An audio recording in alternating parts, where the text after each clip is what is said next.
نو بیا څوک دي چې په ملک باندې دا نظام مسلط کړي دا دغه لیبرل خلک چې ځان ته وایي دا دغه روشن خیاله خلک چې ځان ته روشن خیاله وایي دا زمونږ د اسټیبلشمنټ او بیوروکراسي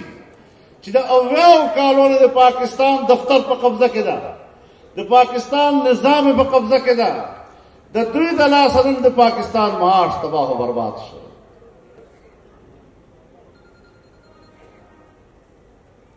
چې MMA حکومت زمونږ په صوبې باندې قرضه غالباً چې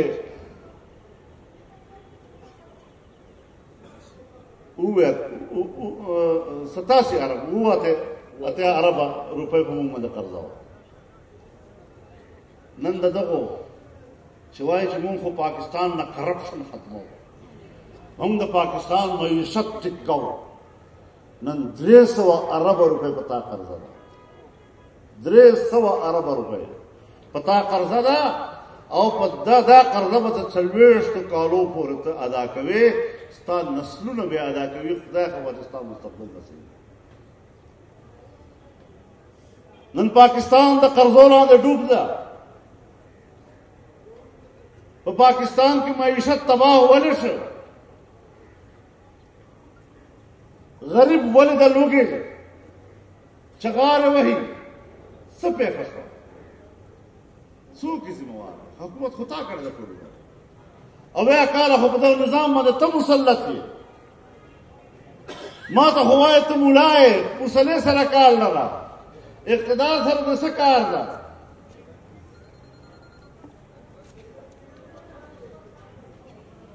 بس په ملک د شراب عام پروا نشته بهایي او فحاشي د عام پروا نشته سود لعنت په دغه ملک موجود پروا نشته خو چې دوی ته اقتدار ملاوي او دوی خپل عیاشي وکړي زما محترم ورونو زه دې خلکو ته ور یادوم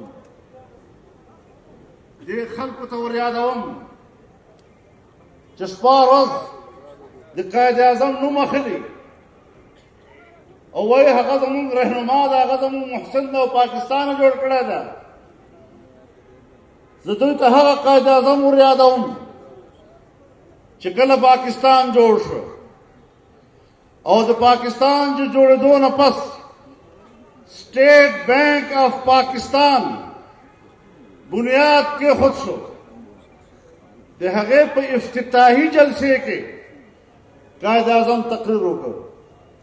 او په ډېر صراحت سره یې وویل چې موږ به د خپل پاکستان معیشت دا به د مغربي دنیا په اصولو باندې نه چلو دا به د اسلام په اصولو باندې او بیا دا هم ورسره زیاته کړې ده چې د مغرب فلسفه معیشت په دنیا کې یا جنګونو ته وده ورکړې ده او یا یې تباهکارۍ ته زیاته کړې راشئ موږ هغه خبره کوو چې د دې قوم بابا کومه خبره کړې وه تا ته در یادو شپه ورځ خو د هغه د نوم تسبیح ته وایې مونږ در یادو د هغه قول او دا خو لا پرېږده په ټوله دنیا کې د عیسائی دنیا د مسیحي دنیا مشر پوپ سروې وکړله پاکستان کې سروې وکړله په هغه سروې کې دا وویل چې 2% خلک یعنی 98% خلک هغه له سود نه پاک معیشت غواړي ته د پاکستان د قوم د فکر او د خیال او د مطالبې لحاظ نه ساتي ته د بین الاقوامي فکر او سوچ لحاظ نه ساتي او صرف خپلو عیاشیو دپاره دا نظام جاري ساتي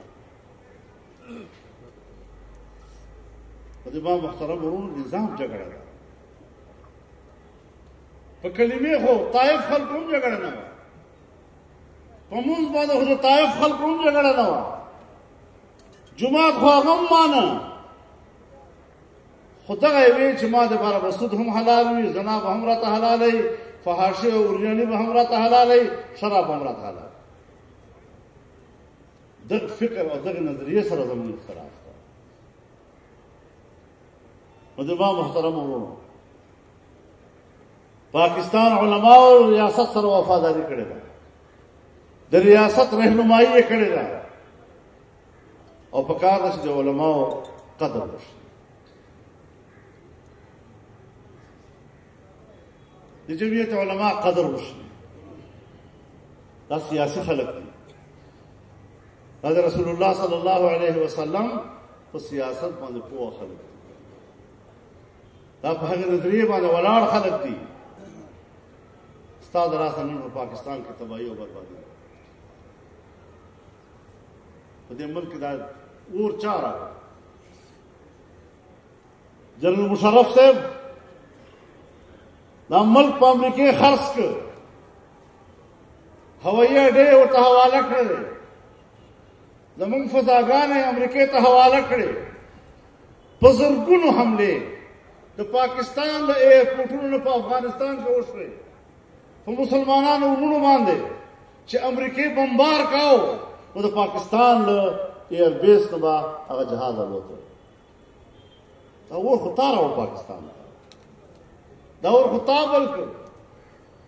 مونږ خو دغه درته وایو چې پاکستان کې هغه وکړئ چې هغه قوم غواړي. جبر مه کوئ، جبر نظام ختم کړئ. مونږ خو په قبایلو کې هم دا وایو چې قوم نه تپوس وکړئ، قوم څه غواړي. زموږ نه منله، دا خو د قبایلو ترقي نه غواړي. ما زما د کومې خبرې، زما کومه خبره او زما کوم لوز هغه د قبایلو په ترقۍ کې رکاوټ در راته وخوښې، خو چې زه درته وایم چې که انضمام کوې او که ځان له صوبه ورکوې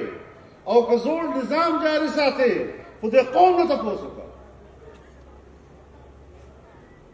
نو چې تاسو نعرې هم د جمهوریت وایي، پیپلز پارٹی خبر ہم تو جمہوریت کی، جمہوریت ہماری سیاست ہے، عوام ہماری طاقت ہے. عمران خان دی دا ټول پارٹی د جمہوریت خبرې کوي، د عوام خبرې کوي. دا فاټا خلک هم عوام دی او کنا، دا خلک هم څه حق لري که نه لري. او ما درته ویل چې په دې کې خطرې دي، خطرې چې دا تاسو څه کوئ. زه په اندر کې څه اور وینم، هغو ته اشتعال مه ورکوئ. نن هغه اشتعال په سترګو د تحکاري او که نه، نن د ریاست خلاف نارې او چغې وهلی کېږي که نه،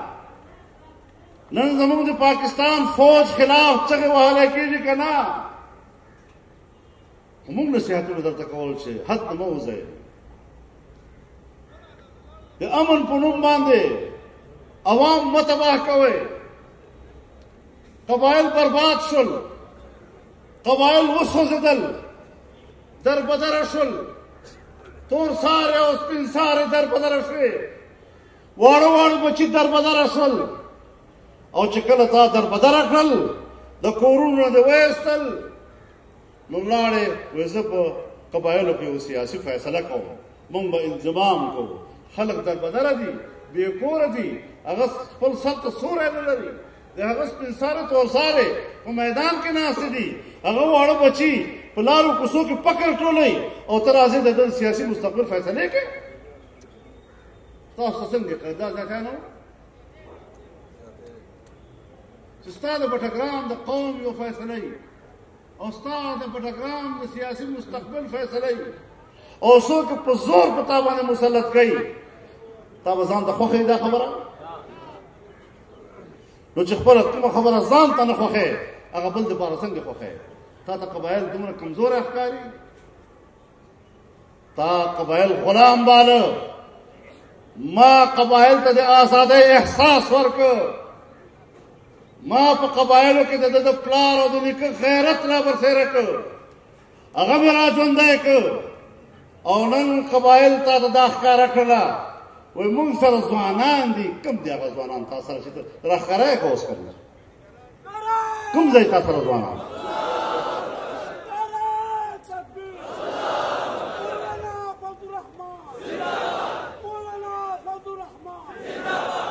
دغه یو ځوان مونږ سره ده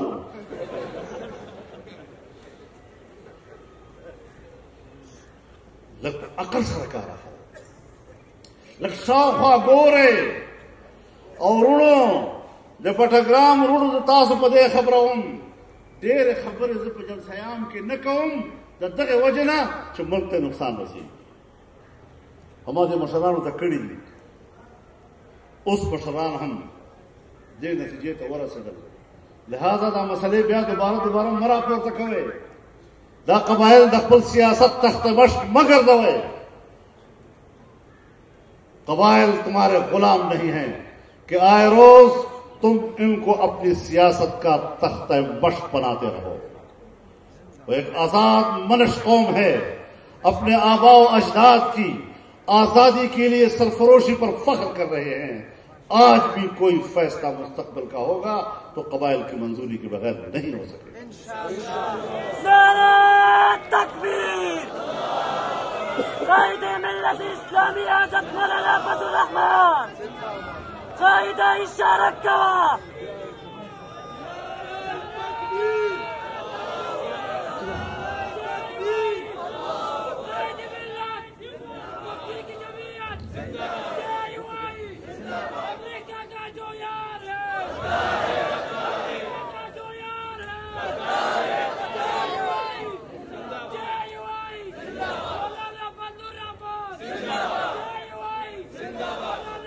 تمام محترم وروڼو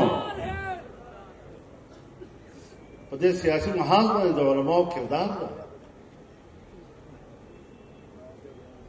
یو ځل یو صحافي مانا انټرویو واخیسته ما ته وایي تاسو علما خو هم اسلام آباد ته راغلی په دې غټو غټو بنګلو کې ناست یې بس دغه مو اخري منزل و نو ما ورته دوه خبرې وکړلې ایوې خبره ذکر خو ما پرون په مانسره کې وکړه دا بلې خبره ذکر مې نه وکړی اوله خبر مې دا ورته وکړه چې ته خو دا خبره داسې کوې لکه ما ته چې پیغور راکړې نو ما دا اسلام آباد بنګلې خو ستا د پلار پکې جاګیر نه دي ته دې پکې پروت یې ته دې پکې پروت یې او زه به پکې بد ښکارم خو ما ته یوه خبره وکړه تاسو صحافیان خلک ما په جلسو کې هم اورئ ما په پارلیمنٹ کې هم اورئ ما په سیمینارونو کې هم اورئ ما په کمیټیو کې هم اورئ په خفیه اجلاسو کې هم اورئ په ښکاره اجلاسو کې هم اورئ ما چې کومه خبره په جلسه عام کې کړې ده آیا ما هغه په اسمبلی کې نه ده کړې ما چې کومه خبره په اسمبلی کې کړې ده بیا مې هغه په سیمینار کې نه ده کړې ما چې کومه خبره په سیمینار کې کړې ده بیا مې په کمیټیو کې نه ده کړې نو کما موقف په بند کمرې کې او په کلاو میدان کې یو ده او په هغې کې تبدیلي نه راځي نو دغې باندې خبره وکړه کما باندې چېرته څه اعتراضي را مخکې کړه وایي دا اعتراض خو مې در باندې نشته ما اصل خبره دغه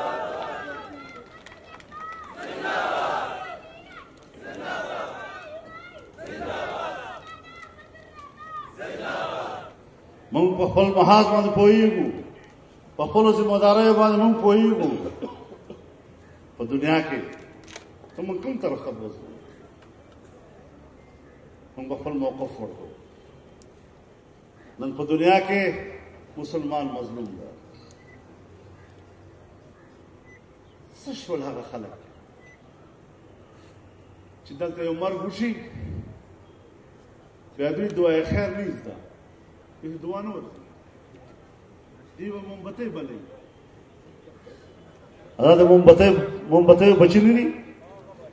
دوا چلو ورزی نه سب وایي خدای خو دې پیژندل انده چې خدای ته و چې خدای پاک وی بکې نو بیا مومبتیانې بلې بل کار نشته او اسمان په سر واخلي په روډونو ولاړي بین الاقوامي مهم چلی زه هغو ته وایم پیغور ورکوم چې کته د انسانیت ملګری او تا سره د انسانیت درد وي په دې قندوز کې په یو اسلامي مدرسې باندې په وړو وړو بچو چې هغه حفاظ قرآن وو او سند اخیستلو ته ناست وو چې په هغو باندې امریکې بمباري وکړله واړه واړه بچي چې هغه میندو په کورونو کې ورته انتظار کوو د هغو لاشونه باندې ته کور ته ور شول تا په هغې باندې خوله ولې ګونګه ده اوس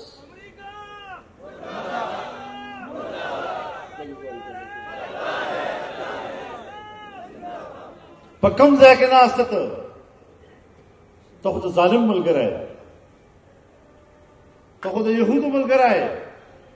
په کشمیر کې ظلمونه کېږي پتا کې همت نشته چې میدان ته راوځي او پروپاګاندا به فضل الرحمن خلاف کوي ولې چې زه د کمیټې چیرمن نو کمیټې خو د پارلیمنت نمائندګي کوي په دې پارلیمنت کې ته خو هم یې کنه چې زما په مخالفت کې د جبه چلی ولې د کشمیریانو په حق کې د جبه ولې ګونګی تاواله دی چې په هندوستان تنقید کوي نو هغه تنقید پرېږدي په فضل الرحمن تنقید شروع کړي ابا د هندوستان ظلم وخنده کشمیری باندې ظلم کېږي په ټول ملک کې مظاهرې جمعیت علماء اسلام کوي په پارلیمنٹ کې تحریک التوا جمعیت علماء اسلام پیښوي او پارون هم بلکې نن به هغه بل پیښېږي هغه تحریک التوا صرف د جمعیت علماء اسلام طرف نه ده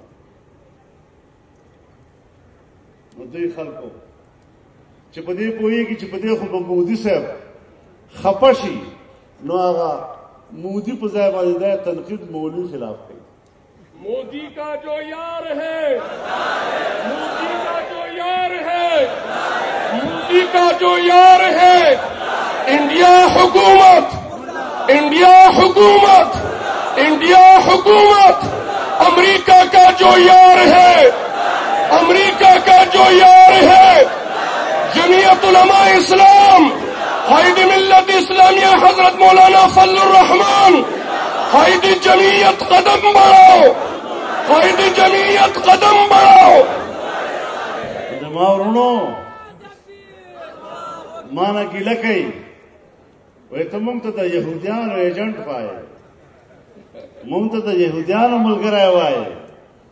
ما د نور اسم نه وایم خو تیر کال په لندن کې د لندن میر الیکشن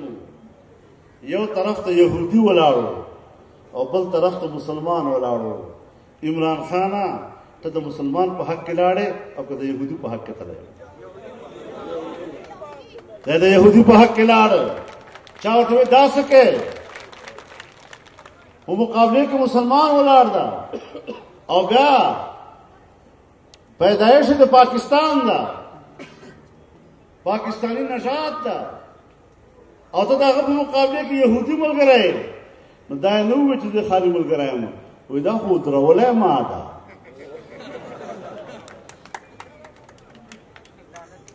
दगा से खल को सर मुकाबला दरूना उसको संग पकड़ा बेहयाई और फहाशी تعفن او بدبو په ټول وطن کې پیدا و دا تیر الیکشن چې شو نو په دا تیر الیکشن کې ماته څه خلک راغلل ډېر مشران خلک درانه خلک هما ته نصیحت کوي چې بس اوس الیکشن وشه اوس دا اختلاف پرېږده اوس دې سړي سره ګزاره وکړه نو ما هر ما په چا سره ذاتي جنگ نه ما خو مسله نظریاتي ده ته په یو اصول باندې ولاړ په هغه مې ور سره مقابله ده اده کا حکومت کیو کې اختلاف کی په هغه اتفاق څنګه راوړل نو یو میټینګ را سره وکړ نو بل میټینګ را سره وکړ نو راځي اسلام آباد ته راغلم نو دوی را پسې اسلام آباد ته راغلم اسلام آباد کې دریم میټینګ را سره وکړ نو چې درې میټینګ وکړ ځانونه سره ستړي کړ نو ما ته ورونو ډېره مهرباني تاسو به اخلاص کړی وي خو زه چونکې په دغه خبرو باندې مفاهمت نشم کولای زه یو نظریاتي او اصولي سړی یم ما یو جماعت ته د هغې نمایندګي کوم دغه فکر او نظریه زما پړه کې یو امانت ده زه په دې سودا نشم کولای تاسو آینده دپاره په دې موضوع ما ته مه راځئ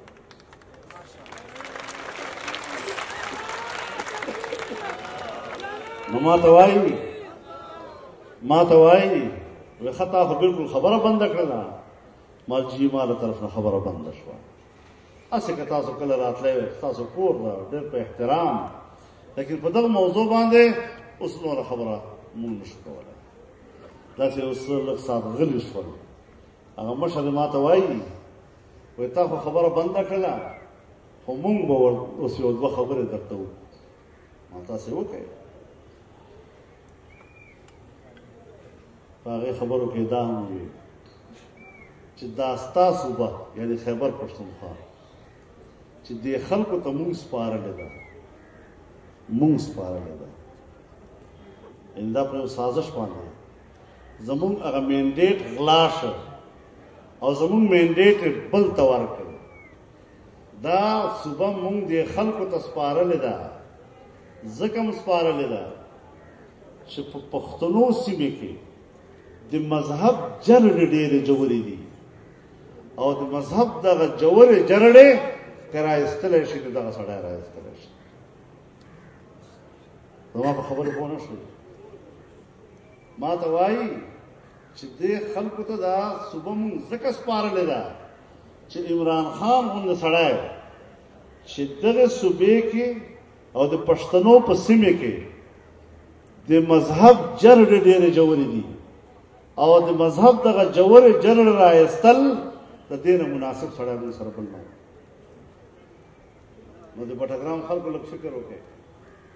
ستاسو مذهب ستاسو دین ستاسو تهذیب ستاسو حیا هغه ختمولو لپاره دې خلکو ته صوبه حواله شوې وه اوس دا خلک په مخ هم د دې حقدار دي چې موږ به دا صوبه دوی ته بیا سپارو دا به زمونږ د ایمان تقاضا وي دا به زمونږ د انصاف تقاضا وي نن یو د دوی مشر ده هغه بیان ورکړی ده چې دا کار خو ټول د فضل الرحمن د لاسه وران ده ما له سړی چې تا شکل ته وګورو سړي ته پته ولګي صوبې ساله نعرہ تکبیر نعرہ تکبیر قائد ملت اسلامیہ حضرت مولانا فضل الرحمان قائد تیری جرأت کو قائد تیری جرأت کو قائد تیری جرأت کو یو آواز یو قوت یو آواز یو قوت جمعیت علماء اسلام جمعیت علماء اسلام تمام محترم وګړو انشاءالله دغه فکر او دغه نظریه به ځان سره ټینګه ساتو او زمونږ جنبه به جمعیت علماء اسلام او اوس خو تمام دیني جماعت متحده مجلس عمل به وي تمام دیني قوتونه په یو پلیټ فارم باندې دي جنډه به د MMA وي نشان به د MMA وي کتاب به وي کتاب له به ورکوو انشاءالله په دې حوالې سره زه د دغه منطقې تمامو مشرانو ته خواست کوم چې راځئ په دغه پلیټ فارم باندې یو موټی شئ یو ځای شئ یو قوت شئ او په یو قوت سره اسلام وګټئ په یو قوت سره دین وګټئ په یو قوت سره دغه پښتو حیا وګټئ په یو قوت سره دا نظریه وګټئ که مونږ خپلو مفاداتو دپاره او تش دې دپاره چې اسمبلۍ ته ځان ورسوم او دا وطن سره پره پره کو خدای ته به څه جواب وکړو الله تعالی دې مونږ په صفونو کې وحدت پیدا کړي الله تعالی دې متحده مجلس عمل ته کامیابي ورکړي او دا قوم دې الله تعالی د اسلام بیرغ لاندې متفق او متحد وساتي زه بیا ستاسو وایي مهمانو له پیسې نه کړه ما ته یې ویلي وو دې خلکو دا خبره ما پوره نه کړله ما خو یوه خبره وکړه ما ته یې ویلي وو چې مولوي صاحب ته خو زمونږ خبره نه منې خو دې صوبې له به پیسه راځي ښه زیاته به راځي دومره پیسه به وي چې لارې او کوڅې ته به رسي دومره پیسه به وي چې جومات او ملا ته به رسي او هغه ورځ به وینې بیا چې ملا به ستا ملګری نه ته به تنها ولاړې دا خبره هم راته کړې وه ما ته اوس هغه 10,000 پیسې هم تقسیم کړه یاد کړئ چې مليانو نو واخسته علماء ضلع په ضلع او تحصیل په تحصیل اجتماعي تور باندې د يهوديانو راغله دا پیسې او را لګره دا پیسې مسترد کړلې اوس وايي مونږ سره خو پیسې نشته کوم نه ورکو اوس پیسې نشته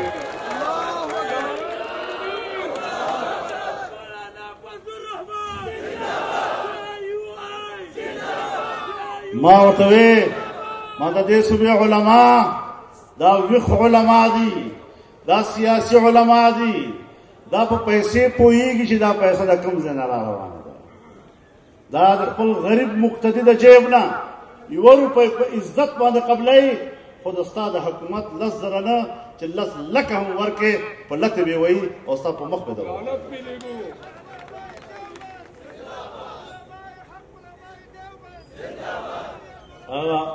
هغه پښتانه یو متل کوي غریب خو خدای کوم خدا بے غیرته چا کړ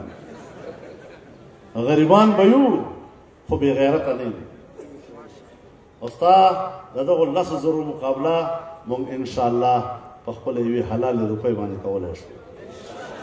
الله تعالی دې مونږ ته همت راکړي الله دې مونږ ته وحدت راکړي الله دې مونږ صفونو کې وحدت پیدا کړي د جمعیت علماء اسلام او د متحده مجلس عمل د بیرغ الله سربلند ساتي او په مستقبل کې الله موږ ته د الله دین خدمت کولو توفیق راکړي واخر دعوانا